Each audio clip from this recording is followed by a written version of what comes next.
everyone, and welcome back to another video. I hope you can grab a snack or maybe your sketchbook and draw along.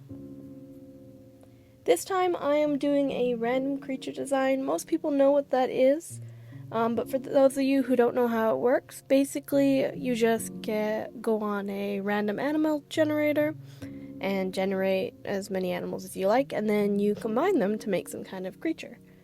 I chose to generate 3 different animals. I got an okapi, a water buck, and a basilisk lizard. I was really hoping to get a bird, but I had to settle for a lizard. It's better than nothing. At first, I thought that I was going to use the lizard as the main portion of the body for this creature. Kind of maybe lean towards the dragon side of things, but I thought I'd go out of my comfort zone and use the water buck as the main contributor to this creature design. After going through a bunch of sketches, I landed on this design here.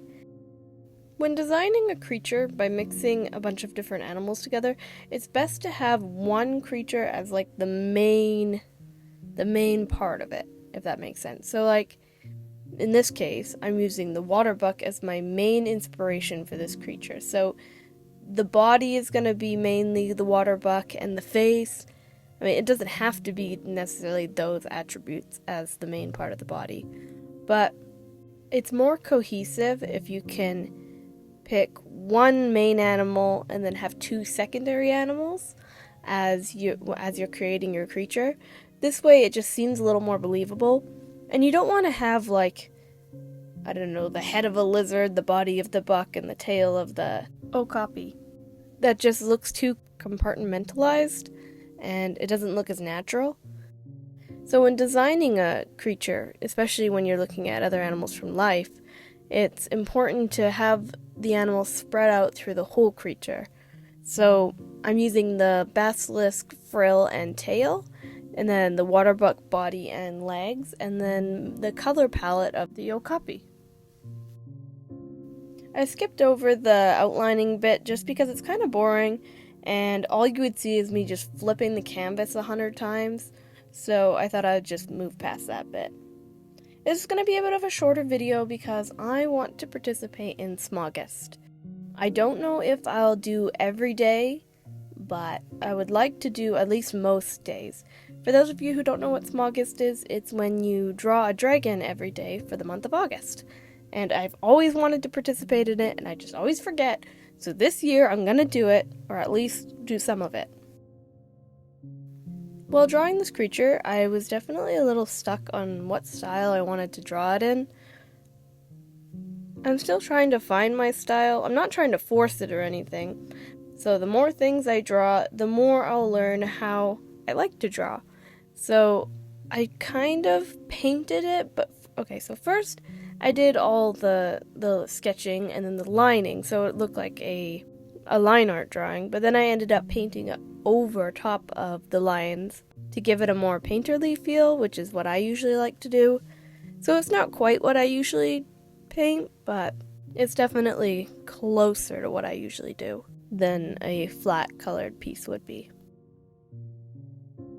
So to color it, I selected the outside of the creature and inverted it, and then set a base color and then used the airbrush to just kind of block in roughly where I wanted the colors to go. And I wanted to mainly use the kind of color palette of the okapi and the water buck. I used a little bit of green for a splash of color, but I didn't want it to look unnatural, and there's not many mammals that have bright colored fur out there, so I thought I would only use the green mainly in the frill on the back, and then just a little bit on the face, just to draw attention there. So yeah, like I mentioned before, I started painting on top. I think that's my preferred way to color things. It always starts a little rocky, especially if I have a base color down, and then I just don't know what to do or how to go from there, and so I just have to start like smudging things around with the paintbrush, and eventually we start getting into a flow. I'm not super comfortable shading animals that have a lot of fur patterns on them.